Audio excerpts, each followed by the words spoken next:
हाँ, नमस्कार दोस्तों, आपका स्वागत है मेरे पेज फ्यूचर पॉइंट पे। वीडियो शुरू करने से पहले मैं आप लोगों से कहना चाहता हूँ, जो लोग नए आए हैं मेरे चैनल पर, पहली बार आए हैं, वो मेरे चैनल को सब्सक्राइब करें, ज़रूर करें, वीडियो को लाइक करें और शेयर करें, अवश्य करें, ताकि इस वीडियो से आपके मित्र एवं दोस्तों को भी हेल्प हो। आपके पर्सनल जीवन में क्या क्या घटना घटी हैं और क्या क्या घटना घट सकती हैं, उनका आपको अनुमान बता के आपको एक अच्छा जीवन जीने का तरीका बताता हूँ। इसके लिए आपको हमसे कंसल्टेंसी करनी पड़ेगी। यदि आपके प्रेम विवाह में कोई बाधा आती है, या पति पत्नी में कुछ विवाद होता है, झगड़ा होता है, या बच्चा जिद्दी हो जाता है, बातें नहीं मानता है, या बच्चा पढ़ाई में डिस्टर्ब होता है, तो मैं उसके बारे में आपको पूर्ण रूप से ज्ञान दूंगा। उसकी बात मेरी फीस 1100 रुपये है और 5 तरीके से कुंडली बना के आपको मैं दूंगा। एक कुंडली भी दूंगा मैं आपको 300 पेज की, एक लोशो ग्रेड की भी दूंगा, और उसके साथ साथ मैं आपको सारे उपाय भी बताऊंगा, रेमेडी भी बताऊंगा। जिनको ज्योतिष सीखनी है वो भी मेरे से कॉन्टैक्ट कर सकते हैं। मैं ज्योतिष भी सिखाता हूँ, न्यूमरोलॉजी भी सिखाता हूँ, वैदिक भी सिखाता हूँ, वो मेरे से ज्योतिष सीख सकते हैं। मैं एक रिसर्च ग्रुप बनाने जा रहा हूँ। जो लोग लोशो ग्रिड जानते हैं, जो लोग वैदिक जानते हैं, मैं कुंडली लगा के उसमें सब समझाऊंगा। जो लोग कम जानते हैं, ऊंच का नीच का ग्रह के बारे में नहीं जानते, बाधक ग्रह के बारे में नहीं जानते, या शादी क्यों नहीं हो रही उसके विषय में नहीं जानते, तो मैं उन सबको उस विषय में बातें बता के उन्हें ज्ञान दे के आगे बढ़ाना चाहूँगा। मैंने उसकी फ़ीस मात्र 7100 रुपये रखी है, साल भर की फ़ीस है वो। और यदि आप ये चाहते हैं तो आप उसकी ज्वाइनिंग करें। पर मंथ आप देना चाहते हैं तो आप 600 रुपये पर मंथ दे सकते हैं, लेकिन 2100 रुपये आपको हमारी एक फ़ीस जमा करवानी पड़ेगी, रजिस्ट्रेशन फ़ीस। फिर आपकी फ़ीस मात्र 5000 रुपये साल की रह जाएगी। आपको 600 रुपये पर मंथ जमा करवाने हैं, इसको आप सोच लेना। अब मैं बताना चाहता हूँ विवाह का समय, तिथि एवं मिलान कैसे ज्ञात करें। हिंदू धर्म में विवाह का समय सबसे आवश्यक कारक है। कुंडली मिलान 36 गुणों का मिलान मिलाया जाता है। जब दोनों के न्यूनतम गुण मिल जाते हैं तो उनकी शादी को सफल होने की संभावनाएं बनती हैं। कुंडली का 7वां भाव विवाह के विषय में जानकारी देता है। जब कुंडली में गुण मिलान की प्रक्रिया संपन्न हो जाती है, वर वधू की जन्म राशि के आधार पर विवाह संस्कार के लिए निश्चित तिथि, वार, नक्षत्र तथा समय को निकाला जाता है तो विवाह मुहूर्त कहलाता है। विवाह मुहूर्त के लिए ग्रहों की दशा व नक्षत्रों को कैसे विश्लेषण किया जा सकता है, मैं आज आपको इसके विषय में पूर्ण रूप से बताना चाहता हूँ। कुंडली के मिलान 36 गुण मिलने के बावजूद भी तलाक हो जाती हैं, ऐसा क्यों होता है, आपको मैं पूर्ण रूप से ज्ञान देना चाहता हूँ। ठीक है। हिंदू पंचांग के अनुसार वर वधू की कुंडलियों का मिलान किया जाता है। कुंडली में 36 गुण का मिलना बहुत ही शुभ माना जाता है, जो कि ऐसा संभव नहीं होता। अगर 36 गुण मिल जाएं तो कोई गुण दोष होता है, उसके बारे में चर्चा नहीं कर जाती, उसकी आंख मीच के शादी कर दी जाती है। और इसमें न्यूनतम गुण कम से कम 18 होने चाहिए। अगर 18 गुण हैं तो पासिंग उस पर है, ऐसे व्यक्ति की शादी की जा सकती है।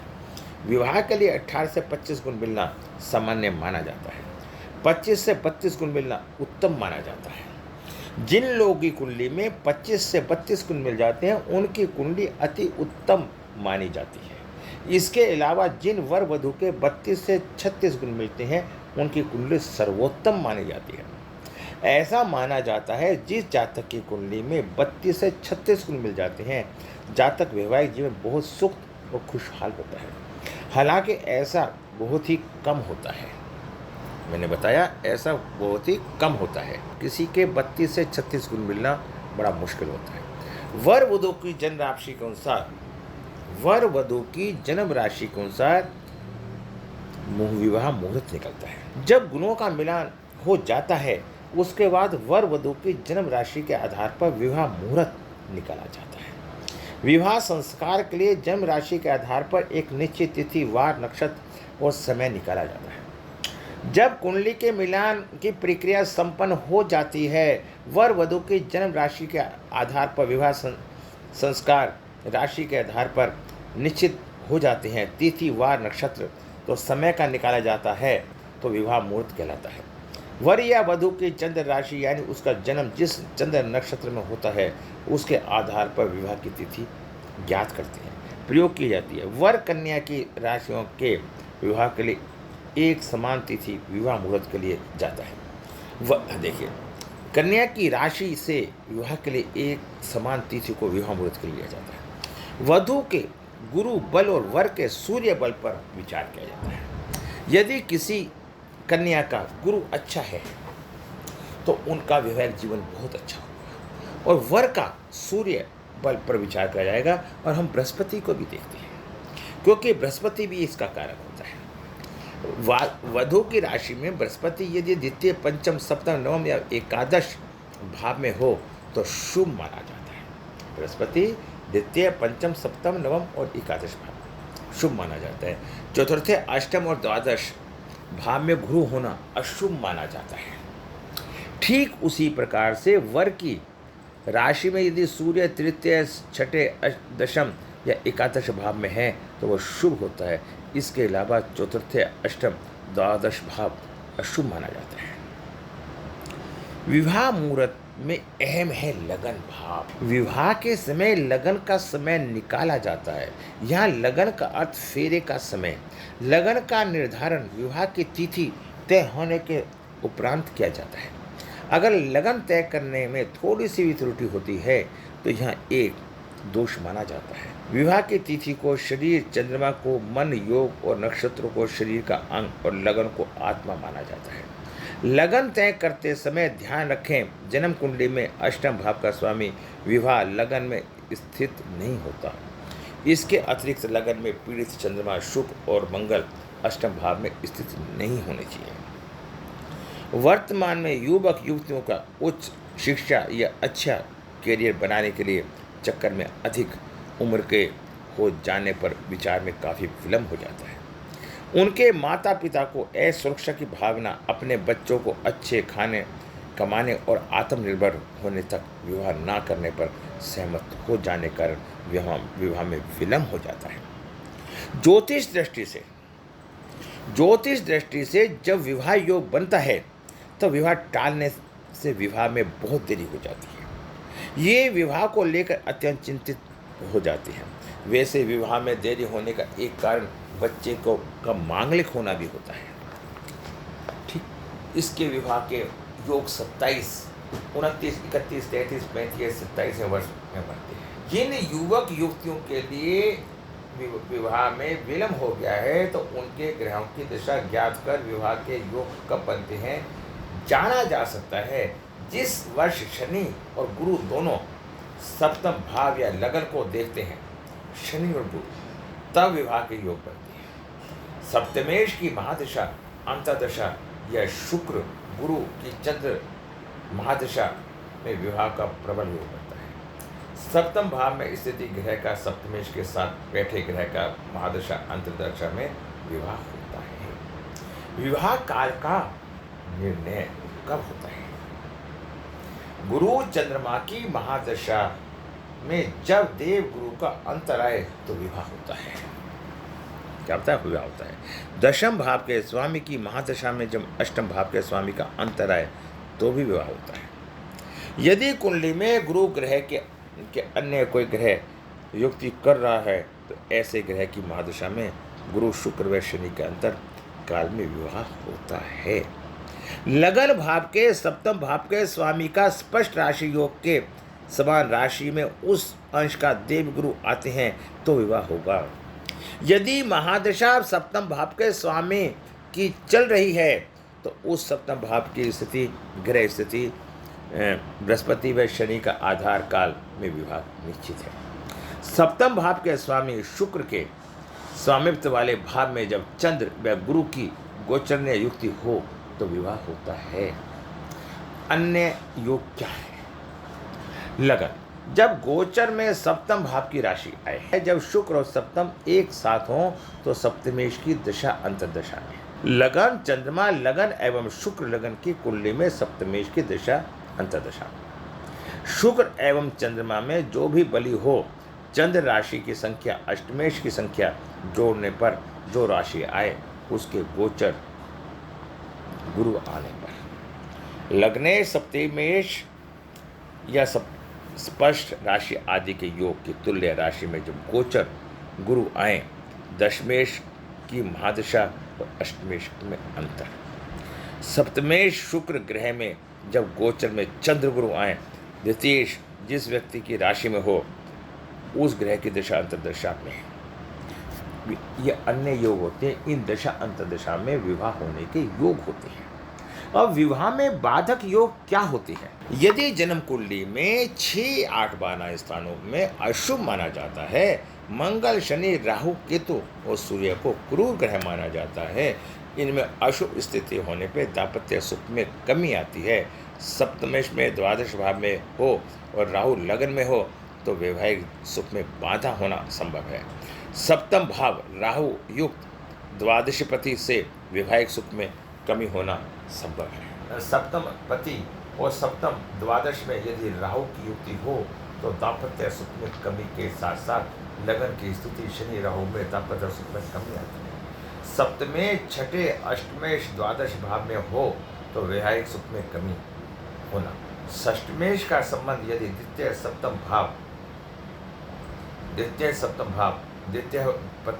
पति भाव शुक्र से हो तो दाम्पत्य जीवन में आनंद बाधित होता है। छठा भाव न्यायालय का भाव है। दशमेश सप्तमेश या शुक्र की युक्ति हो तो पति पत्नी में न्यायिक संघर्ष होना भी संभव है। यदि विवाह में पूर्व कुंडली मिलान करके उपरोक्त दोषों का निवारण करने के बाद ही विवाह किया जाए तो दाम्पत्य सुख में कमी नहीं होती।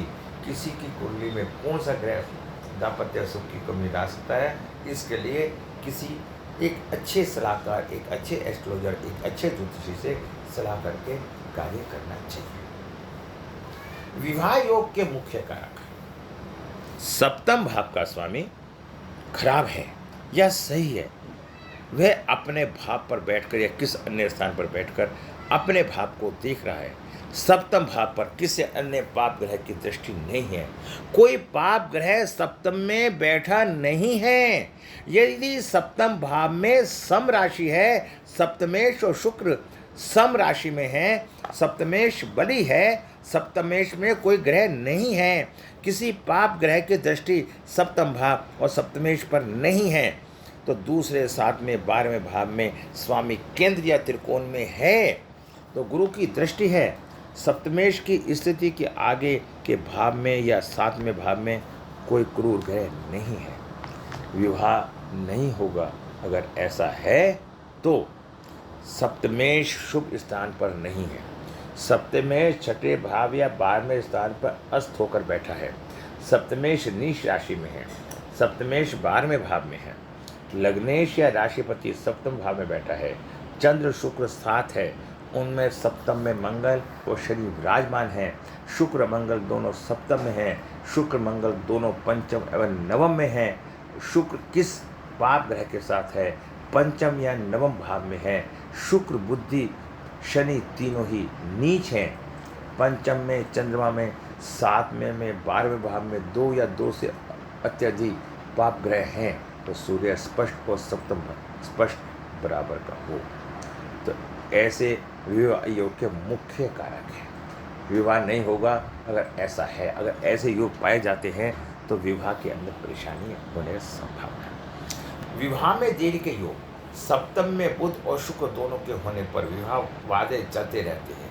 विवाह आधी उम्र में होता है। चौथा या लगन भाव मंगल बाल्यावस्था में युक्त हो, सप्तम में शनि हो, कन्या की राशि शनि में नहीं होती। सप्तम में शनि और गुरु शादी देर से करवाते हैं। सप्तम में शनि और गुरु शादी देर से करवाते हैं। और अगर सप्तम में शनि होता है, शादी देर से करवाते हैं और अमूमन ऐसा ही पाया जाता है, उम्र का भी अंतर होता है। सप्तम का में शनि जल्दी से शादी होने नहीं देता, शादी की इच्छा व्यक्त नहीं करता।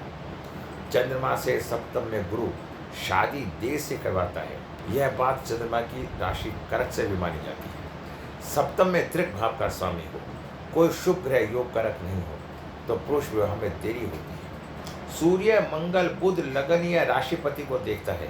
गुरु 12वें भाव में बैठा है तो आध्यात्मिकता अधिक होने से विवाह में देरी होती है। लगन में, सप्तम में, 12वें भाव में गुरु शुभ ग्रह योग कारक नहीं होगा। परिवार भाव में चंद्रमा कमजोर हो तो विवाह नहीं होगा। अगर हो तो जाएगा, लेकिन संतान नहीं होगी, परेशानी आएगी। महिला की कुंडली में सप्तमेश या सप्तम शनि से पीड़ित हो भी विवाह देर से होता है। राहु की दशा में शादी हो या राहु सप्तम में पीड़ित कर रहा हो तो शादी होकर टूट जाती है। यह सब दिमागी भ्रम के कारण होता है। दोस्तों, अगर हम मिलान करने के बाद भी शादी नहीं होती तो हमें इसके विवाह कूट मिलान के अंदर कई बातों को देखना है, जैसे मैत्री भाव, गण भाव, योनि भाव पे अगर हम विशेष प्रकाश डालेंगे तो बहुत बड़ा प्रभाव होगा। मैत्री भाव हमेशा रिश्तों को निभाता है, ठीक है। हाँ जी, गण, अगर आपके गण सम हैं तो आपका रिश्ता ज़्यादा निभता है। विवाह का समय क्या होगा? सप्तम या सप्तम से संबंध रखने वाले ग्रह की महादशा या अंतर्दशा में विवाह होगा।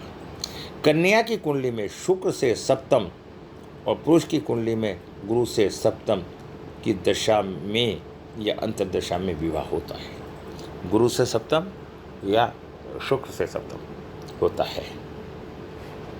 कन्या की कुंडली में शुक्र से सप्तम और पुरुष की कुंडली में गुरु से सप्तम। सप्तमेश की महादशा में पुरुष के प्रति शुक्र या चंद्रमा की अंतर्दशा में स्त्री के प्रति शुक्र या मंगल की अंतर्दशा में विवाह होगा। सप्तमेश जिस राशि में हो उस राशि के स्वामी के त्रिकोण में गुरु के आने पर भी विवाह होता है। गुरु का गोचर जब सप्तमेश और लग्नेश को स्पष्ट राशि जोड़ के आए तो विवाह होगा। सप्तमेश जब गोचर के शुक्र की राशि में आए और गुरु के संबंध बना ले तो विवाह होगा। सप्तमेश और गुरु का त्रिकोणात्मक संपर्क गोचर में शादी करवा देता है तो प्रेम चालू हो जाता है। चंद्रमा जब बलवान होकर सप्तम भाव या सप्तमेश को संबंध रखता है तो 24वें साल तक विवाह करवा ही लेना चाहिए। दोस्तों, मैंने आपको बहुत विस्तार से इसके बारे में बताने का प्रयास किया। फिर मैं आपको कहूँगा, आप अपने बुद्धि सद्बुद्धि के अनुसार भी सब ये बातें देख सकते हैं और विचार कर सकते हैं। मेरा प्रयास आपको सही मार्गदर्शन देना है जिससे आप लोग अच्छी दिशा में चलें। नमस्कार, जय हिंद।